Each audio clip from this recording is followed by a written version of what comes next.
All right, hello everybody. Today we're going to learn about significant figures. This is an extremely important topic in chemistry. We're going to have to write all of our answers to all of our math problems all year in the proper number of sig figs. So the first thing we should ask is, what exactly are they? Well, they're not fig Newtons, even though that's figs, and they're not Isaac Newton either. Hey, here's some figs. Down at the bottom we can see the digits on the odometer are significant figures. Another name for significant figures is significant digits. So the 9, the 1, the 3, the 0, and the 8 are all sig figs. What's the deal with the 0 in front? Well, that's a limitation of the car's odometer technology. We know in math class we never write that number down, so we're not going to write it down in chemistry either. That's a leading 0. It's not significant and never will be. So what exactly are significant figures? They're the certain digits in the first uncertain digit read from the measuring device. We know that the first uncertain digit is the estimated digit. Just because it's estimated doesn't mean it's not significant.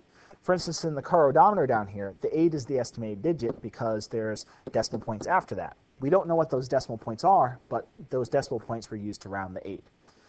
So again, the 9, the 1, the 3, the 0, and the 8 are all sig figs, so there's a total of 5 sig figs in this problem. All right. So what do we do in the laboratory? Well, the easy answer is you put something on the measuring device and you just read the measuring device. So I'm going to put a mole on this measuring device, and we see a bunch of digits down here for the mass of the mole. So the mole weighs 623.10 grams. All of these are significant figures. So again, we just read off the digits from the measuring device, including the 0. The 0 is significant. The 0 is the estimated digit. You got to write the 0 down on paper. So that 0 is a significant figure, and if you don't write the 0 down, it would give the impression that this was only 4 sig figs, when in fact it's 5 sig figs because of the 5 digits there. All right, so we always have to report our measurements using the correct number of sig figs. Let me give you an example, another example of that. This one isn't a digital scale, it's a speedometer from a car, and we can see that the measurement is between 120 and 130.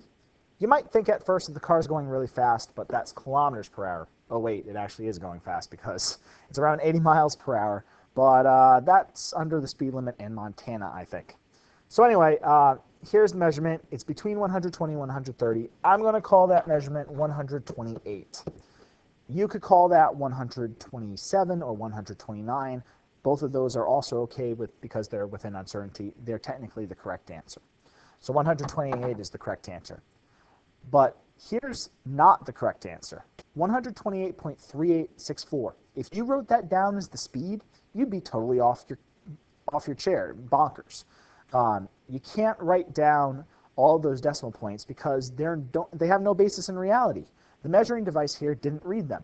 If a police officer wrote that down on a ticket for the fact that you were speeding, it would get thrown out of court and you wouldn't have to pay the ticket because there's no measuring device that would actually be able to read those decimal places. So instead, you got to write down 128 kilometers per hour. How many sig figs? 3. You can't write more than 3. This measuring device isn't capable of measuring more than 3 sig figs. All right, there are also sig figs of counting numbers. These are not measurements. I did not use a clock to measure the fact that 60 minutes are in an hour. That is a definition. It's exactly 60 minutes. It's not around 60 minutes. It's exact. It's not like some hour somewhere could be 60.1 minutes. So this has infinite sig figs. All right. Also, people always have to come in whole numbers. If this guy loses his arm, ouch, but that doesn't make him less of a person because of it. There's no such thing as 0.1 of a person or 0.9 of a person. So this is 2 people, and it's exactly 2 people. So infinite zeros after it, so that's infinite sig figs as well. So again, counting numbers and definitions, we just say that they have infinite sig figs because they're not actually measurements. Let's talk about when we count sig figs, though, when people write down numbers. So this is not when you're doing the measurement yourself. This is when somebody else did the measurement, like your lab partner or a textbook or some scientist. We're going to use something called the Atlantic-Pacific rule. Atlantic and Pacific is just short for decimal being absent and present, and Pacific is just a convenient way to remember left, and Atlantic's a convenient way to remember right, and the number is in the middle, and I don't know why Nova Scotia is part of the United States, but whatever. All right, so I'm going to reword this a little bit because the wording could be a little confusing. Instead of writing the rightmost non-zero digit, I'm just going to write number. and leftmost non-zero digit, I'm going to write number. So all this says is the only thing that we ever have to worry about, is it significant or not, are zeros. And this rule will let us decide whether a zero is significant or not. If the decimal is absent, zeros on the Atlantic side of the number are not significant.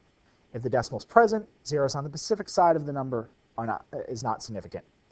All other digits are significant, including other zeros. Sometimes zeros are, sometimes zeros aren't. But this is the rule we're going to use. So let's apply it to a few examples.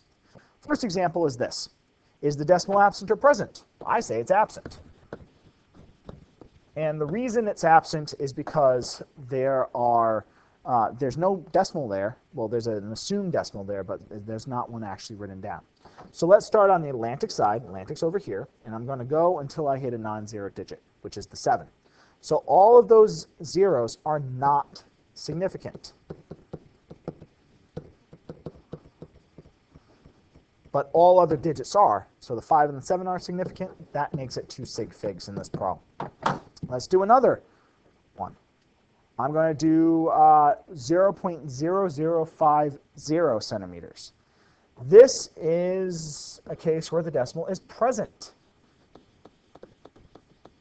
So we start on the Pacific side. All right, it's a big misconception to stop at the decimal. Don't stop at the decimal. Stop at the first non-zero digit. So I'm going to keep going until I hit the first non-zero digit, which is the 5. That means all of these zeros are not significant. Again, don't stop at the decimal. F-I-C-A-N-T. There we go, significant. All right, so since those zeros aren't, the rule also says everything else is significant. So that means the 5 is significant and this 0 is significant because it's not on the Pacific side. So this number has 2 sig figs. All right, let's move on to one more. You guys do this one on your own. So you should be asking yourself, is the decimal absent or present? Do I start on the Atlantic or Pacific side? Which zeros are significant, which zeros aren't? And how many sig figs are there? All right, so let's do this together. Decimal is absent, start on the Atlantic, go till you hit the 6. That 0 is not significant. All the other digits are. That makes it 3 sig figs in this problem. All right, I'm going to trick you on the next one. It's a trick.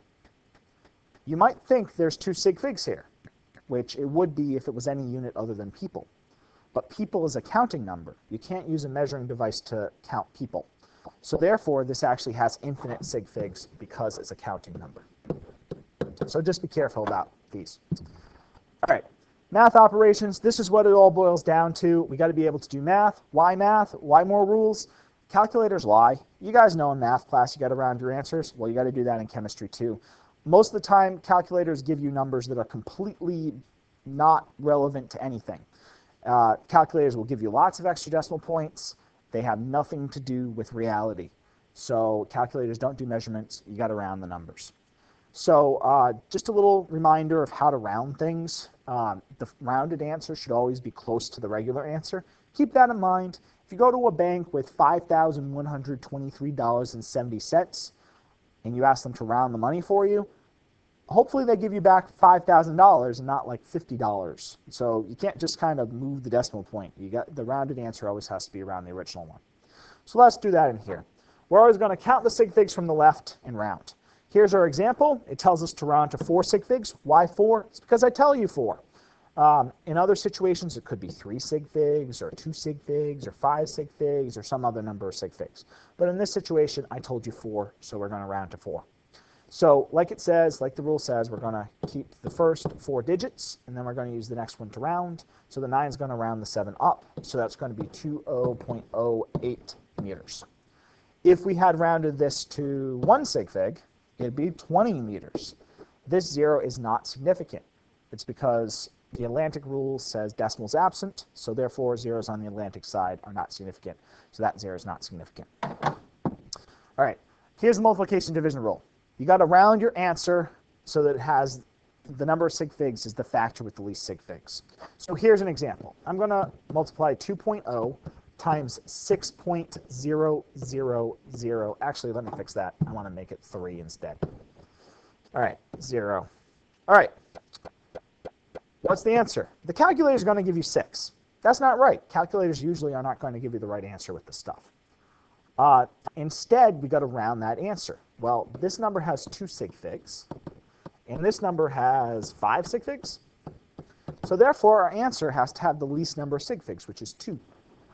So how do I round 6 to 2 sig figs? Well, there's only 1 sig fig now. I got to put a 0.0. That's now to 2 sig figs. So that's the right answer. That's the answer that you would have to write down on the paper when you wrote down your answer. All right, here's another example. Fish tank. If you find the volume of the fish tank, we all know that that's length times width times height. Calculator gives you this. That's wrong. A lot of extra decimal places not allowed. Since we're rounding something with 5 sig figs times something with 2 sig figs times something with 2 sig figs, we got to round our answer according to the rule to least sig figs, which is 2. So we got to have 2 sig figs in our final answer. So I'm going to keep the 4 and the 8 and use the 4 to round it. The answer is 48. But you can't stop there. 484,000 does not round to 48. You got to put zeros in for those other digits that were rounded. And then we got to put our unit because we always have to put our unit. So remember, the rounded answer should always be around the original number. You can't round that to 48. All right, addition and subtraction is a little different. The problem with addition and subtraction is you have to count decimal places instead of sig figs. And you always use the least decimal places. So in the left example, this is 1 decimal place. This is 4 decimal places. So you got to round your answer to 1 decimal place. So I'm going to write 508 point, and then you have to use the 8 to round the 1 up to 2 kilograms. All right. In the right example, it's a little weird because you don't have any decimal places in the first thing. So you got to use question marks. If I add up question mark plus 5, like that, it doesn't equal 5. It equals question mark because I don't know what that number actually is. So when we do that example, question marks are the non-significant figures. We're not allowed to keep any of those numbers, so the answer is 1,200 meters. So we got to round it again so that we have zeros in the place of those question marks, non-significant zeros. Right? That might seem weird to you, but it's kind of like the example of the car. If you drive less than a mile, it doesn't mean your odometer is going to go up. Just like in this example, if you add up 1,200 meters plus 5 meters, well, I didn't know that this was actually 1,200 meters. It could have been 1,224 meters. The important thing is I don't really know what those zeros are. So therefore, I shouldn't know what the zeros are in the final answer. So it's okay to kind of round to the original answer if you're adding something minuscule. It's like trying to measure the length of your driveway with your car odometer. Your car odometer is not going to roll up to the next mile just because it went down your driveway. All right, a few things to keep in mind here. Some random thoughts. Scientific notation, only the first things count for sig figs. This is all the unsignificant figures there. So that's 3 sig figs. Second thing is you can use scientific notation and decimals to express zeros significantly when they wouldn't be otherwise. This number as written has 1 sig fig, but if you want it to show 3 sig figs, you just put 100 dot. That has 3 sig figs now because you're using the Pacific rule. If you want 2 sig figs, you got to put 1.0 times 10 to the 2. That's the number 100, but written to 2 sig figs. All this stuff is a shortcut for uncertainty, so just keep that in mind. We don't want to do AP statistics just to get this stuff right. And finally, always round your final answer. Here's a summary. Read it. Thanks for everything.